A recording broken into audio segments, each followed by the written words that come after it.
ਸਲਾਮ ਆਦਾਬ ਤੇ ਸਤਿ ਸ਼੍ਰੀ ਅਕਾਲ। ਤੁਸੀਂ ਜੁੜੇ ਹੋਏ ਹੋ ਪੰਜਾਬੀ ਰੇਡੀਓ USA ਦੇ ਨਾਲ। ਪੰਜਾਬੀ ਰੇਡੀਓ USA ਦੇ ਨੈਸ਼ਨਲ ਅਤੇ ਇੰਟਰਨੈਸ਼ਨਲ ਰੇਡੀਓ ਨੈਟਵਰਕਸ ਦੇ ਨਾਲ ਸਾਡੇ ਸਭ ਡਿਜੀਟਲ ਪਲੇਟਫਾਰਮ ਜਿਨ੍ਹਾਂ 'ਚ Facebook, YouTube, Instagram ਅਤੇ TikTok ਤੇ ਸਭ ਵੇਖਣ ਅਤੇ ਸੁਣਨ ਵਾਲਿਆਂ ਨੂੰ ਅਪਡੇਟ ਪਾਕਿਸਤਾਨ 'ਚ ਜੀ ਆਇਆਂ ਨੂੰ ਆਖਦੇ ਹਾਂ।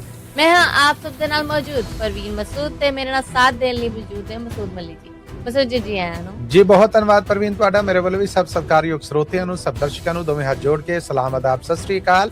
ਉਦੋਂ ਜਦੋਂ ਅਮਰੀਕਾ ਦੇ ਵਿੱਚ 30 ਦਸੰਬਰ ਸਾਲ 2025 ਦਾ ਦਿਨ ਜਿਹੜਾ ਡੁੱਬ ਚੁੱਕਿਆ ਔਰ ਪਾਕਿਸਤਾਨ 'ਚ ਸਾਲ 2025 ਦਾ ਆਖਰੀ ਦਿਨ ਯਾਨੀ 31 ਦਸੰਬਰ ਦਾ ਦਿਨ ਜਿਹੜਾ ਉਹ ਚੜ ਚੁੱਕਿਆ ਹੈ। ਪਾਕਿਸਤਾਨ ਦੇ ਨਾਲ ਜੁੜੀਆਂ ਵੱਡੀਆਂ ਰਕਮ ਦੀਆਂ ਖਬਰਾਂ ਨੇ ਜਿਹੜੀਆਂ ਉਹ ਲੈ ਕੇ ਇਸ ਬੁਲਟਨ ਰਾਹੀਂ ਆਪ ਸਭ ਦੇ ਰੂਬਰੂ ਹਾਜ਼ਰ ਹਾਂ।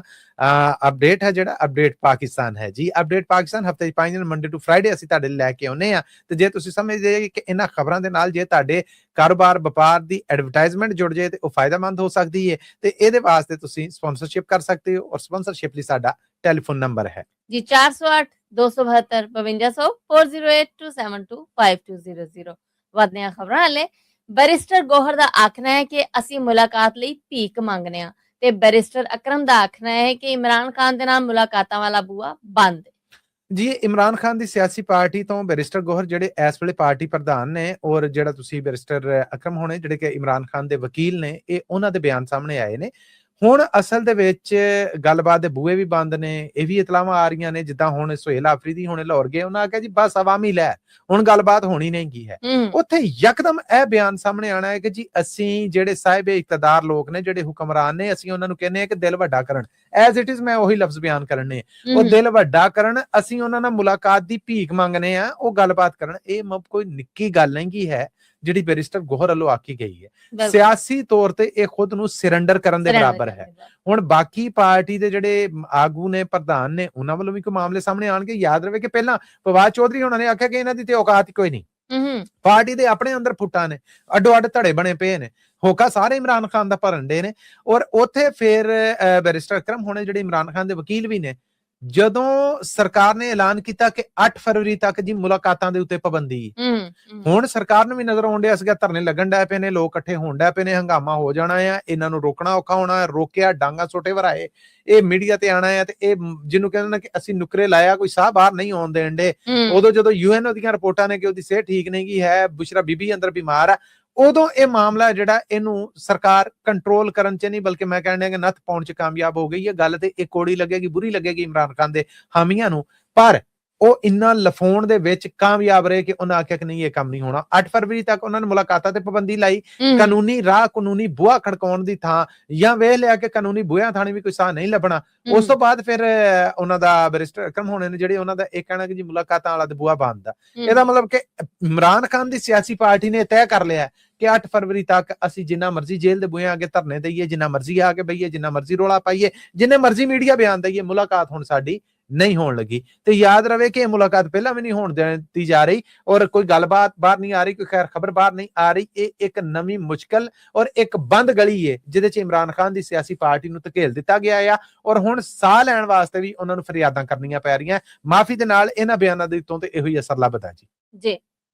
ਰਾਜਾ ਨਾਸਰ ਅਬਾਸ ਤੇ ਉਹਨਾਂ ਦੀ ਯੂਨੀਵਰਸਿਟੀ ਨੂੰ ਤਾਲਿਬਾਨਾਂ ਨੇ ਖੂਨ ਖਰਾਬੇ ਦੀ ਧਮਕੀ ਦੇ ਦਿੱਤੀ ਹੈ ਤੇ ਦੂਜੇ ਪਾਸੇ ਪਾਕਿਸਤਾਨ ਤੇ ਅਫਗਾਨਿਸਤਾਨ ਤਾਜਰ ਬਰਾਦਰੀ ਵਿਚਕਾਰ ਗੱਲਬਾਤ ਚੱਲਦੀ ਰਹਿਣ ਦਾ ਸੁਨੇਹਾ ਸਾਹਮਣੇ ਆਇਆ। ਲਾਮਾ ਰਾਜਾ ਨਾਸਰ ਅਬਾਸ ਉਹ ਨੇ ਜਿਨ੍ਹਾਂ ਨੂੰ ਮਹਿਮੂਦ ਖਾਨ ਅਚਕਜ਼ਈ ਹੋਣਾ ਦੇ ਨਾਲ ਸਰਕਾਰ ਮੁਖਾਲਫ ਧੜੇ ਦੀ ਪ੍ਰਧਾਨਗੀ ਲੱਭੀ। ਇਹਨਾਂ ਨੇ ਸਰਕਾਰ ਦੇ ਨਾਲ ਗੱਲਬਾਤ ਕਰਨੀ ਹੈ। ਇਹਨਾਂ ਨੇ ਮੈਂਡੇਟ ਲਿਆ ਹੈ ਕਿ ਅਸੀਂ ਜਿਹੜੀ ਗੱਲ ਸਰਕਾਰ ਦੇ ਨਾਲ ਕਰਾਂਗੇ, ਤੈਅ ਕਰਾਂਗੇ ਮਾਮਲੇ, ਉਹ ਸਮਝੌਤੇ ਨੂੰ ਅਸੀਂ ਸਾਹਮਣੇ ਲਿਆਵਾਂਗੇ, ਸਮਝੌਤੇ ਦਾ ਰੂਪ ਦਾਂਗੇ ਔਰ ਉਹ ਸਮਝੌਤੇ ਦੇ ਉੱਤੇ ਇਮਰਾਨ ਖਾਨ ਨੂੰ ਜੇਲ੍ਹ ਚੋਂ ਮਨਾਉਣਾ ਸਾਡੀ ਜ਼ਿੰਮੇਵਾਰੀ।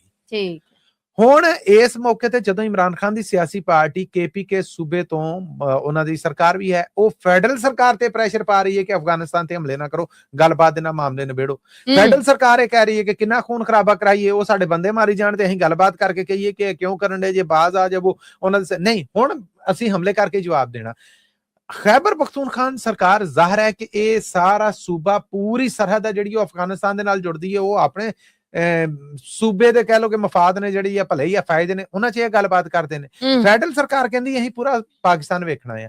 ਹੁਣ ਗੱਲਬਾਤ ਵਾਸਤੇ ਇੱਕ ਧਿਰ ਅੱਗੇ ਲੈ ਕੇ ਆਈ, ਅਸੂਲੀ ਤੌਰ ਤੇ ਤਾਲਿਬਾਨਾਂ ਦੀ ਹਮਦਰਦੀ ਹੋਣੀ ਚਾਹੀਦੀ ਸੀਗੀ, ਪਰ ਉਹਨਾਂ ਵੱਲੋਂ ਇਹ ਜਿਹੜੀ ਧਮਕੀ ਏ, ਇਸ ਧਮਕੀ ਨੂੰ ਕਈ ਪੱਖਾਂ ਤੋਂ ਵੇਖਿਆ ਜਾ ਰਿਹਾ ਆ ਕਿ ਕੀ ਇਮਰਾਨ ਖਾਨ ਦੀ ਸਿਆਸੀ ਪਾਰਟੀ ਜਿਹੜੀ ਇੱਕ ਪਾਸੇ ਤਾਲਿਬਾਨਾਂ ਦਾ ਪੂਰਾ ਕਹਿ ਲਵੋ ਕਿ ਹੋਕਾ ਭਰਨ ਡਈ ਹੈ ਨਾ ਕਿ ਨਹੀਂ ਜੀ ਗੱਲਬਾਤ ਕਰਨੀ ਚਾਹੀਦੀ ਹੈ, ਆਪਣੇ ਲੋਕ ਨੇ ਨਹੀਂ ਇਹਦਾ ਮਾਰਨਾ ਚਾਹੀਦਾ, ਉਹਨਾਂ ਵੱਲੋਂ ਧਮਕੀ ਦੇਣਾ ਕੀ ਹੈ ਕਿ ਇਹਦਾ ਮਤਲਬ ਕਿ ਇਮਰਾਨ ਖਾਨ ਦੀ ਸਿਆਸੀ ਪਾਰਟੀ ਉਹਨਾਂ ਦੇ ਕਾਗਜ਼ਾਂ 'ਚ ਠੀਕ ਨਹੀਂ, ਉਹਨਾਂ ਨੂੰ ਪਸੰਦ ਨਹੀਂ, ਇਹਨਾਂ ਹਮਦਰਦੀਆਂ ਨੂੰ ਉਹਨਾਂ ਨੇ ਵੈਲਿਊ ਨਹੀਂ ਗੀ ਦਿੱਤੀ, ਤਾਂ ਹੀ ਤੇ ਅਲਾਮਾ ਰਾਜਾ ਨਾਸਰ ਅਬਾਸ ਹੋਣ ਜਿਹੜੇ ਉਹਨਾਂ ਨੂੰ ਇਹ ਧਮਕੀ ਲੱਭੀ।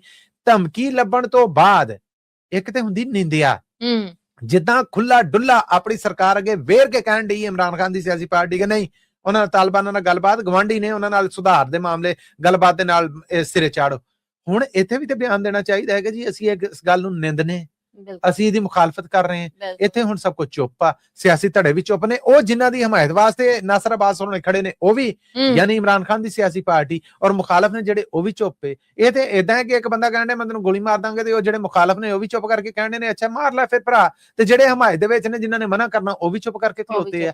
ਇਹ ਬੰਦੇ ਨੂੰ ਬਿਲਕੁਲ ਨਿਹੱਤਾ ਇੱਕ ਕਿਸਮ ਦਾ ਕਰ ਦਿੱਤਾ ਗਿਆ, ਔਰ ਕਿਸੇ ਪਾਸਿਓਂ ਵੀ ਇਹ ਠੀਕ ਨਹੀਂ। ਰਿਆਸਤ ਦੀ ਜ਼ਿੰਮੇਵਾਰੀ ਹੈ ਕਿ ਇਹਦਾ ਨੋਟਿਸ ਲਵੇ, ਇਸ ਮਾਮਲੇ ਨੂੰ ਚੁੱਕੇ ਔਰ ਇਹਦੇ ਤੇ ਐਕਸ਼ਨ ਲਵੇ। ਦੂਜੇ ਪਾਸੇ ਗੱਲ ਹੋਣ ਡਈ ਸੀ ਅਫਗਾਨਿਸਤਾਨ ਔਰ ਪਾਕਿਸਤਾਨ ਦੇ ਵਪਾਰਕ ਮਾਮਲੇ ਜਿਹੜੇ ਉਹਦੇ ਉੱਤੇ ਇਹ ਗੱਲਬਾਤ ਹੈ, ਜਿਹੜਾ ਇੱਕ ਇਕੱਠ ਹੋਇਆ ਜਿਹਦੇ ਚ ਇਹ ਗੱਲ ਸਾਂਝੀ ਹੋਈ ਹੈ ਕਿ ਪਾਕਿਸਤਾਨ ਔਰ ਅਫਗਾਨਿਸਤਾਨ ਆਪੋ ਆਪਣੀ ਚਿੰਤਾ ਜਿਹੜੀ ਉਹ ਵੀ ਸਾਹਮਣੇ ਰੱਖਣ, ਵਪਾਰਕ ਗੱਲਬਾਤ ਹੈ ਜਿਹੜੀ ਉਹ ਵੀ ਚੱਲਦੀ ਰਹੇ। ਸੁਣਿਆ ਕਿ ਅਫਗਾਨਿਸਤਾਨ ਤੋਂ ਟ੍ਰੇਡ ਜਾਂ ਤਜਾਰਤ ਜਾਂ ਵਪਾਰ ਬੰਦ ਹੋਣ ਤੋਂ ਬਾਅਦ ਉੱਥੇ ਅਨਾਰ ਦਾ ਮੁੱਲ ਆ ਜਿਹੜਾ ਪਹਿਲਾਂ ਜ਼ਮੀਨ ਤੇ ਰੁਲਿਆ ਔਰ ਹੁਣ ਉੱਥੇ ਅਨਾਰ ਰੁਲ ਗਿਆ। ਬਹੁਤ ਸਾਰਾ ਫਰੂਟ ਜਿਹੜਾ ਪਾਕਿਸਤਾਨ ਆਉਂਦਾ ਸੀਗਾ ਉਹ ਸਾਰਾ ਗਲ ਸੜ ਗਿਆ। ਉੱਥੇ ਦਾ ਜਿਹੜੇ ਇਹ ਕਾਸ਼ਤਕਾਰੀ ਦਾ ਜਿਹੜਾ ਰੂਪ ਹੈ, ਬਾਗਬਾਨੀ ਦਾ ਜਾਂ ਫਲਾਂ ਦਾ, ਉਹ ਬਿਜ਼ਨਸ ਤਕਰੀਬਨ ਤਬਾਹ ਹੋ ਗਏ। ਉਧਰ ਤੇ ਸਭ ਤਬਾਹ ਹੋਇਆ। ਬਹੁਤ ਸਾਰੇ ਪਾਕਿਸਤਾਨੀ ਨੇ ਜਿਹੜੇ ਇਹਨਾਂ ਨੇ ਪੂਰਾ ਬਾਗ ਆ ਜਿਹੜਾ ਉਹ ਖੜਾ ਖਲੋਤਾ ਠੇਕਾ ਉਹਦਾ ਲਿਆ ਸੀਗਾ, ਖਰੀਦਿਆ ਸੀਗਾ, ਉਹਨਾਂ ਦਾ ਵੀ ਨੁਕਸਾਨ ਹੋਇਆ। ਤੇ ਸੋ ਇਹ ਆਖਿਆ ਜਾ ਰਿਹਾ ਕਿ ਵਪਾਰਕ ਤੌਰ ਤੇ ਉਹ ਆਪਣੇ ਜ਼ਿੰਮੇਦਾਰਾਂ ਨੂੰ ਔਰ ਇਧਰੋਂ ਪਾਕਿਸਤਾਨੀ ਵਪਾਰੀ ਨੇ ਜਿਹੜੇ ਇਹ ਆਪਣੇ ਜ਼ਿੰਮੇਦਾਰਾਂ ਅੱਗੇ ਆਪਣੀ ਗੱਲਬਾਤ ਇਹ ਜਿਹੜੀ ਇਹ ਚੱਲਦੀ ਰਹਿਣੀ ਚਾਹੀਦੀ, ਸ਼ਾਇਦ ਕੋਈ ਰਾਹ ਨਿਕਲ ਆਵੇ, ਇਹ ਆਸ ਉਮੀਦ ਜ਼ਾਹਰ ਕੀਤੀ ਗਈ। ਸੋਮਾਲੀਲੈਂਡ ਦੀ ਖੁਦਮੁਖਤਾਰੀ ਤੇ ਫਲਸਤੀਨੀਆਂ ਦੀ ਬੇਦਖਲੀ ਨੂੰ ਰੱਦ ਕਰਨਿਆ ਪਾਕਿਸਤਾਨ ਦਾ ਯੂਐਨਓ 'ਚ ਦੋ ਟੋਕ ਜਵਾਬ। ਜੀ ਬਿਲਕੁਲ ਜੀ, ਪਾਕਿਸਤਾਨ ਨੇ ਕੱਲ ਇਹ ਬਿਆਨ ਹੈ ਜਿਹੜਾ ਇਹ ਯੂਐਨਓ ਦੀ ਸਲਾਮਤੀ ਕੌਂਸਲ ਦੇ ਵਿੱਚ ਦਿੱਤਾ ਹੈ ਕਿ ਫਲਸਤੀਨੀ ਆਵਾਮ ਨੂੰ ਉਹਨਾਂ ਦੀ ਆਪਣੀ ਧਰਤੀ ਤੋਂ ਬੇਦਖਲ ਕਰਨ ਦਾ ਕੰਮ ਹੈ ਜਿਹੜਾ ਸਾਨੂੰ ਕਬੂਲ ਨਹੀਂ। ਇਸਰਾਈਲ ਨੇ ਇਹ ਜਿਹੜਾ ਆਖਿਆ ਹੈ ਕਿ ਉਹ ਸੋਮਾਲੀਲੈਂਡ ਹੈ ਜਿਹੜਾ ਉਹਨੂੰ ਇੱਕ ਆਜ਼ਾਦ ਮੁਲਕ ਦੇ ਤੌਰ ਤੇ ਮੰਨਦਾ ਆ, ਇਹ ਸਰਾਸਰ ਪਾਕਿਸਤਾਨ ਲਈ ਕਾਬਿਲ ਕਬੂਲ ਨਹੀਂ। ਅਸੀਂ ਸੋਮਾਲੀਆ ਦੇ ਵਿੱਚ ਇੰਟਰਨੈਸ਼ਨਲੀ ਜਿਹੜੀ ਮੰਨੀ ਸਰਕਾਰ ਹੈ ਜਿਹਦਾ ਮੈਂਡੇਟ ਹੈ ਅਸੀਂ ਉਹਨੂੰ ਮੰਨਨੇ ਆ। ਇਹ ਇਸਰਾਈਲ ਦੀਆਂ ਸ਼ਰਾਰਤਾਂ ਨੇ ਜਿਹਦੀ ਪਾਕਿਸਤਾਨ ਖੁੱਲੇ ਲਫ਼ਜ਼ਾਂ ਦੇ ਵਿੱਚ ਮੁਖਾਲਫਤ ਕਰਦਾ ਆ। ਔਰ ਇਹ ਬਿਆਨ ਹੈ ਜਿਹੜਾ ਇਹ ਪਾਕਿਸਤਾਨ ਦੇ ਜਿਹੜੇ ਯੂਐਨਓ ਦੇ ਵਿੱਚ ਮੰਦੂਬ ਨੇ ਉਹਨਾਂ ਨੇ ਇਹ ਦਿੱਤਾ ਆ, ਔਰ ਉਹਨਾਂ ਨੇ ਆਖਿਆ ਆ ਕਿ 21 ਅਰਬ ਇਸਲਾਮੀ ਔਰ ਅਫਰੀਕੀ ਮੁਲਕ ਨੇ ਜਿਹੜੇ ਉਹ ਇਸਰਾਈਲ ਵੱਲੋਂ ਇਤਵਾਰ ਨੂੰ ਸੋਮਾਲੀਲੈਂਡ ਨੂੰ ਮੰਨੇ ਜਾਣ ਦੇ ਮਾਮਲੇ ਨੂੰ ਦੋ ਟੋਕ ਲਫ਼ਜ਼ਾਂ 'ਚ ਰੱਦ ਕਰ ਚੁੱਕੇ, ਔਰ ਜਿਨ੍ਹਾਂ ਨੇ ਰੱਦ ਕੀਤਾ ਅਸੀਂ ਇਹਨਾਂ 21 ਮੁਲਕਾਂ ਦੇ ਨਾਲ ਖੜੇ ਹਾਂ। ਅਸੀਂ ਇਹ ਸਮਝਦੇ ਹਾਂ ਕਿ ਇਹ ਯੂਨਾਈਟਿਡ ਨੇਸ਼ਨ ਦੇ ਯਾਨੀ ਯੂਐਨਓ ਦਾ ਜਿਹੜਾ ਚਾਰਟਰ ਆ ਇਹ ਉਹਦੀ ਉਲੰਘਣਾ ਜਿਹੜੀ ਉਹ ਇਸਰਾਈਲ ਕਰਨ ਡਿਆ। ਸੋ ਪਾਕਿਸਤਾਨ ਨੇ ਦੋ ਟੋਕ ਲਫ਼ਜ਼ਾਂ ਦੇ ਵਿੱਚ ਇਹਦੀ ਖੁੱਲੀ ਮੁਖਾਲਫਤ ਕੀਤੀ, ਔਰ ਯੂਐਨਓ ਦੇ ਵਿੱਚ ਇਹ ਪਾਕਿਸਤਾਨ ਵੱਲੋਂ ਸਰਕਾਰੀ ਮੁਖਾਲਫਤ ਹੈ ਜਿਹੜੀ ਇਹ ਪਾਕਿਸਤਾਨੀ ਮੰਦੂਬ ਉਸਮਾਨ ਜਦੂਨ ਵੱਲੋਂ ਕੀਤੀ ਗਈ। ਜੀ ਪਾਕਿਸਤਾਨ ਦੇ ਸ਼ਹਿਰ ਨੌਸ਼ਹਿਰਾ 'ਚ ਸਾਲ ਦੀ ਸਭ ਤੋਂ ਵੱਡੀ ਡਕੈਤੀ ਦਾ ਮਾਸਟਰਮਾਈਂਡ ਇੱਕ ਸਕੂਲ ਟੀਚਰ ਨਿਕਲਿਆ ਤੇ ਗ੍ਰਿਫਤਾਰ ਵੀ ਹੋ ਗਿਆ। ਮਾਮਲਾ ਕੀ ਹੈ? ਅਸਲ ਦੇ ਵਿੱਚ ਜਨਵਰੀ 2025 ਜਦੋਂ ਸ਼ੁਰੂ ਹੋਇਆ ਸੀਗਾ ਤੇ ਉਦੋਂ ਪ੍ਰਵੀਨ ਸੂਬਾ ਖੈਬਰ ਪਖਤੂਨਖਵਾ ਦਾ ਜ਼ਿਲ੍ਹਾ ਆ ਨੌਸ਼ਹਿਰਾ ਦੀ ਪੁਲਿਸ ਨੇ ਇੱਕ ਵੱਡੀ ਡਕੈਤੀ ਹੈ ਜਿਹੜੀ ਉਹਦਾ ਸੁਰਾਗ ਲਾਇਆ ਕਿ ਇਹ ਕੀ ਮਾਮਲਾ ਬਣ ਗਿਆ। ਹੁਣ ਉਹ ਸਾਰੇ ਮਾਮਲੇ ਜਦੋਂ ਅੱਗੇ ਤੁਰੇ ਤੇ ਐਸਪੀ ਇਨਵੈਸਟੀਗੇਸ਼ਨ ਨੌਸ਼ਹਿਰਾ ਜਿਹੜਾ ਉਹਨੇ ਇੱਕ ਟੀਮ ਬਣਾਈ। ਉਹਦੇ ਵਿੱਚ ਫਿਰ ਆਖਿਆ ਗਿਆ ਕਿ ਇਸ ਸਾਲ ਦੇ ਸ਼ੁਰੂ ਤੇ ਹੋਣ ਵਾਲੀ ਇਹ ਡਕੈਤੀ ਜਿਹੜੀ ਇਹਦਾ ਮਰਕਜ਼ੀ ਮੁਲਜ਼ਮ ਇੱਕ ਸਕੂਲ ਟੀਚਰ ਸੀਗਾ ਜਿਹੜਾ ਬਕਾਇਦਾ ਇੱਕ ਗੈਂਗ ਦਾ ਹਿੱਸਾ ਸੀਗਾ, ਔਰ ਇਸ ਗੈਂਗ ਨੇ ਇਸ ਬੈਂਕ ਰਾਹੀਂ ਇਹ ਜਿਹੜੀ ਡਕੈਤੀ ਕੀਤੀ। ਉਹਦੇ ਚ ਇਸ ਇਲਾਕੇ ਦੀ ਇਹ ਸਭ ਤੋਂ ਵੱਡੀ ਡਕੈਤੀ 73,80,000 ਰੁਪਈਆ ਜਿਹੜਾ ਇਹ ਇਹਨਾਂ ਤੋਂ ਬਰਾਮਦ ਹੋਇਆ ਆ, ਔਰ ਕਰੋੜਾਂ ਦੀ ਇਹ ਡਕੈਤੀ ਸੀ ਜਿਹੜੀ ਉਹ ਕੀਤੀ ਗਈ ਹੈ। ਇਹ ਟੀਚਰ ਆ ਜਿਹੜਾ ਇਹ ਸਕੂਲ ਦੇ ਵਾਜਬਾਤ ਲੈਣ ਆਣ ਜਾਣ ਬੈਂਕ ਅਮਲੇ ਨਾਲ ਕਿਸੇ ਦਾ ਕੋਈ ਧੀ ਪੁੱਤ ਪੜਦਾ ਯਾਨੀ ਇਹਨਾਂ ਰਿਲੇਸ਼ਨ ਨੇ ਜਿਹੜੇ ਉਹ ਡਿਵੈਲਪ ਕੀਤੇ, ਔਰ ਉਸ ਤੋਂ ਬਾਅਦ ਫਿਰ ਜਿਹੜੇ ਸੀਸੀਟੀਵੀ ਦੇ ਸਬੂਤ ਸਾਹਮਣੇ ਆਏ ਉਹਨਾਂ ਚ ਕੋਈ ਪਤਾ ਨਾ ਲੱਗੇ, ਲੇਕਿਨ ਬੜੇ ਡਰਾਮਾਈ ਤਰੀਕੇ ਦੇ ਨਾਲ ਇਹ ਗ੍ਰਿਫਤਾਰੀ ਕਰਕੇ ਬਰਾਮਦਗੀ ਹੈ ਜਿਹੜੀ ਉਹਦਾ ਦਾਵਾ ਕੀਤਾ ਜਾ ਰਿਹਾ ਆ। ਇਸ ਇਲਾਕੇ ਦੀ ਵਾਕਈ ਸਾਲ ਦੀ ਸਭ ਤੋਂ ਵੱਡੀ ਡਕੈਤੀ ਸੀਗੀ ਜਿਹਦੇ ਵਿੱਚ ਗ੍ਰਿਫਤਾਰੀਆਂ ਨੇ ਜਿਹੜੀਆਂ ਉਹ ਕਰਕੇ ਕੋਈ ਕਾਮਯਾਬੀ ਦੇ ਦਾਅਵੇ ਨੇ ਜਿਹੜੇ ਉਹ ਕੀਤੇ ਜਾ ਰਹੇ। ਜੀ ਪੀਆਈਏ ਆਉਂਦੇ ਸਾਲ ਮਾਰਚ ਤੋਂ ਲੰਡਨ ਲਈ ਡਾਇਰੈਕਟ ਉਡਾਨਾਂ ਭਰਨ ਲੱਗਾ ਹੈ ਤੇ ਸੁਣਿਆ ਹੈ ਅਮਰੀਕਾ ਲਈ ਵੀ ਡਾਇਰੈਕਟ ਪ੍ਰਵਾਸ ਸ਼ੁਰੂ ਹੋ ਜਾਣੀ ਇਨ ਫਿਊਚਰ। ਜੀ ਉਮੀਦ ਤੇ ਉਹੀ ਹੈ। ਔਰ ਉਦੋਂ ਜਦੋਂ ਹੁਣ PIA ਪ੍ਰਾਈਵੇਟਾਈਜ਼ ਹੋ ਗਈ ਹੈ, ਜਦੋਂ ਆਉਂਦੇ ਸਾਲ ਅਪ੍ਰੈਲ ਤੱਕ ਨਵੇਂ ਜਿਹੜੇ ਮਾਲਕ ਨੇ ਉਹਨਾਂ ਨੇ ਇਹਦੀ ਜ਼ਿੰਮੇਵਾਰੀ ਸਾਂਭ ਲੈਣੀ ਹੈ। ਇਹ ਇੱਕ 5 ਸਾਲ ਤੱਕ ਯਾਨੀ 2021 ਚ ਪ੍ਰਵੀਨ ਜਦੋਂ ਪਾਇਲਟਾਂ ਦਾ ਕਰਾਚੀ ਚ ਇੱਕ ਹਾਦਸਾ ਹੋਇਆ, ਪਾਇਲਟਾਂ ਦੀਆਂ ਸੰਧਾਂ ਦਾ ਮਾਮਲਾ ਸਾਹਮਣੇ ਆਇਆ ਕਿ ਡਿਗਰੀਆਂ ਜਾਲੀ ਨੇ, ਪੂਰੀ ਦੁਨੀਆ 'ਚ ਪਾਕਿਸਤਾਨੀ ਪਾਇਲਟ ਔਰ ਪਾਕਿਸਤਾਨੀ 에ਅਰਲਾਈਨ ਜਿਹੜੇ ਉਹਨਾਂ ਦੇ ਉੱਤੇ ਪਾਬੰਦੀ ਲੱਗ ਗਈ। ਉਹਨਾਂ 'ਚ ਯੂਰਪ ਵੀ ਪੂਰਾ ਸੀਗਾ, ਉਹਨਾਂ 'ਚ ਅਮਰੀਕਾ ਵੀ ਸੀਗਾ। ਸੋ ਯੂਰਪ 'ਚ 5 ਸਾਲਾਂ ਬਾਅਦ ਪਾਕਿਸਤਾਨ ਤੋਂ ਪਰਵਾਜ਼ਾਂ ਸ਼ੁਰੂ ਹੋਈਆਂ, ਲਾਹੌਰ ਔਰ ਕਰਾਚੀ ਤੋਂ ਹੈਥਰੋ 에ਅਰਪੋਰਟ ਤੱਕ ਜਾਣ ਲੱਗੀਆਂ।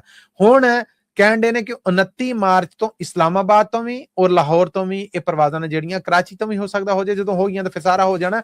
ਇਹ ਹਫਤਾਵਾਰ ਉਡਾਨਾਂ ਨੇ ਜਿਹੜੀਆਂ ਉਹ ਲੰਡਨ ਲਈ ਸ਼ੁਰੂ ਹੋਣ ਜਾ ਰਹੀਆਂ ਨੇ। ਸੋ ਲੰਡਨ ਲਈ ਪਹਿਲਾਂ ਵੀ ਇੰਗਲੈਂਡ 'ਚ ਹੈਥਰੋ ਤੱਕ ਸਨ, ਹੁਣ ਲੰਡਨ ਤੱਕ ਚਲੀਆਂ ਜਾਣਗੀਆਂ। ਇਹ ਕੰਮ ਜਦੋਂ ਸ਼ੁਰੂ ਹੋ ਜਾਏਗਾ ਲੋਕਾਂ ਨੂੰ ਆਸਾਨੀ ਹੋਏਗੀ। ਉਮੀਦ ਹੈ ਕਿ ਕੋਈ ਸਸਤੇ ਟਿਕਟ ਨੇ ਜਿਹੜੇ ਉਹ ਲੱਭਣ ਡੈ ਪੈਣਗੇ। ਤੇ ਇੱਧਰ ਅਮਰੀਕਾ ਦੇ ਨਾਲ ਗੱਲਬਾਤ ਵਾਕਈ ਚੱਲ ਰਹੀ ਹੈ। ਪਾਕਿਸਤਾਨੀ ਉਡਾਨਾਂ ਨੇ ਜਿਹੜੀਆਂ ਨਿਊਯਾਰਕ ਤੱਕ ਪਹਿਲਾਂ ਡਾਇਰੈਕਟ ਆਉਂਦੀਆਂ ਸਨ, ਇਸ ਪਾਬੰਦੀ ਤੋਂ ਬਾਅਦ ਉਹ ਵੀ ਰੂਟ ਬੰਦ ਹੋ ਗਿਆ ਤੇ ਇਹਦੇ ਲਈ ਅਮਰੀਕਨ ਜ਼ਿੰਮੇਦਾਰਾਂ ਦੇ ਨਾਲ ਗੱਲਬਾਤ ਚੱਲ ਰਹੀ ਸਰਕਾਰੀ ਪੱਧਰ ਤੇ ਉਮੀਦ ਕੀਤੀ ਜਾ ਰਹੀ ਹੈ ਕਿ ਦੁਬਾਰਾ ਤੋਂ ਪਾਕਿਸਤਾਨ ਦੀਆਂ ਡਾਇਰੈਕਟ ਫਲਾਈਟਾਂ ਨੇ ਜਿਹੜੀਆਂ ਉਹ New York to Lahore, New York to Karachi, Karachi to New York, Islamabad ਤੋਂ ਨਿਊਯਾਰਕ, ਇਹ ਜਿਹੜੀਆਂ ਨੇ ਇਹ ਸ਼ੁਰੂ ਹੋ ਜਾਣਗੀਆਂ। ਯਾਨੀ ਵੱਡੇ 에ਅਰਪੋਰਟ ਨੇ ਜਿਹੜੇ ਉੱਥੋਂ ਅਮਰੀਕਾ ਵਾਸਤੇ ਡਾਇਰੈਕਟ ਉਡਾਨਾਂ ਆਣਗੀਆਂ। ਅੱਜ ਜਿਹਨੂੰ ਕਹਿੰਦੇ ਨੇ ਕਿ 1 ਸਟੈਪ 2 ਸਟੈਪ ਫਲਾਈਟਾਂ ਨੇ ਜਿਹੜੀਆਂ, ਉਹਨਾਂ ਕਾਰਨ ਅਮਰੀਕਾ ਦਾ ਸਫ਼ਰ ਆ ਜਿਹੜਾ ਉਹ 26 ਤੋਂ 34 ਘੰਟੇ, ਕਈ ਵਾਰ 42 ਤੋਂ 52 ਘੰਟੇ ਹੁੰਦਾ ਜਦੋਂ ਸਟਾਪ ਲੰਮਾ ਹੋ ਜਾਵੇ। ਜਦੋਂ ਡਾਇਰੈਕਟ ਫਲਾਈਟਾਂ ਸ਼ੁਰੂ ਹੋ ਜਾਣਗੀਆਂ ਤੇ ਪ੍ਰਵੀਨ ਕਹਿੰਦੇ ਨੇ ਕਿ ਇਹ ਸਫ਼ਰ ਆ ਜਿਹੜਾ ਇਹ 15 ਤੋਂ 18 ਘੰਟੇ ਦਾ ਰਹਿ ਜਾਏਗਾ। ਮਸੂਦ ਦੇ ਨਾਲ ਹੀ ਅਸੀਂ ਆਪਣੇ ਸਰੋਤਿਆਂ ਕੋਲ ਲੈਣੀ ਇਜਾਜ਼ਤ। ਬਾਹਰ ਜਾਣ ਤੋਂ ਪਹਿਲੇ ਉਹੀ ਇੱਕ ਗੱਲ ਜਿਹੜੀ ਅਸੀਂ ਹਰ ਵਾਰ ਕਰੀ ਹੁੰਦੀ ਹੈ, ਇਹ ਖਬਰਾਂ ਤੁਹਾਡੇ ਵਾਸਤੇ ਪੰਜਾਬੀ ਰੇਡੀਓ USA ਦੇ ਨੈਸ਼ਨਲ ਔਰ ਇੰਟਰਨੈਸ਼ਨਲ ਰੇਡੀਓ ਨੈਟਵਰਕ ਦੇ ਨਾਲ ਪੰਜਾਬੀ ਰੇਡੀਓ USA ਦੇ Facebook, YouTube, Instagram ਔਰ TikTok ਤੇ ਵੀ ਪੇਸ਼ ਕੀਤੀਆਂ ਜਾਂਦੀਆਂ। ਪਾਕਿਸਤਾਨ ਦੇ ਨਾਲ ਜੁੜੀਆਂ ਖਬਰਾਂ ਦਾ ਇਹ ਬੁਲੇਟਿਨ ਅਸੀਂ ਕੋਸ਼ਿਸ਼ ਕਰਨੇ ਆ ਕਿ ਪਾਕਿਸਤਾਨੀ ਮੀਡੀਆ ਔਰ ਅੰਦਰ ਦੀਆਂ ਖਬਰਾਂ ਨੇ ਜਿਹੜੀਆਂ ਉਹਨਾਂ ਭਰਪੂਰ ਹੋਵੇ, ਔਰ ਉਹ ਗੱਲ ਜਿਹੜੀ ਪਾਕਿਸਤਾਨੀ ਮੀਡੀਆ ਤੇ ਕਰਨ ਤੇ ਅੱਜ ਕੱਲ ਬਲੈਕ ਆਊਟ ਆ, ਅਸੀਂ ਉਹ ਵੀ ਤੁਹਾਡੇ ਤੱਕ ਪਹੁੰਚਦੀ ਕਰੀਏ। ਜੇ ਸਮਝਦੇ ਜੇ ਕਿ ਇਹਨਾਂ ਖਬਰਾਂ ਦੇ ਸੁਚਲ ਹੋਣ ਦੇ ਨਾਲ ਤੁਹਾਡਾ ਬਿਜ਼ਨਸ ਹੈ ਜਿਹੜਾ ਉਹਦੀ ਐਡਵਰਟਾਈਜ਼ਮੈਂਟ ਜੁੜ ਜਾਏ ਤੇ ਬੱਲੇ ਬੱਲੇ ਹੋ ਜਾਏ ਤੇ ਜ਼ਰੂਰ ਸਪਾਂਸਰ ਕਰੋ। ਸਪਾਂਸਰਸ਼ਿਪ ਲਈ ਸਾਡਾ ਟੈਲੀਫੋਨ ਨੰਬਰ ਹੈ ਜੀ 408 272 5200 और 082725200। ਇਹਦੇ ਨਾਲ ਹੀ ਅਪਡੇਟ ਪਾਕਿਸਤਾਨ ਚ ਸਾਨੂੰ ਦਿਓ ਇਜਾਜ਼ਤ। ਅਗਲੇ ਅਪਡੇਟ ਪਾਕਿਸਤਾਨ ਤੱਕ ਲਈ ਮੇਰਾ ਤੁਹਾਡਾ ਸਾਡਾ ਸਾਰਿਆਂ ਦਾ ਰੱਬ ਰਾਖਾ।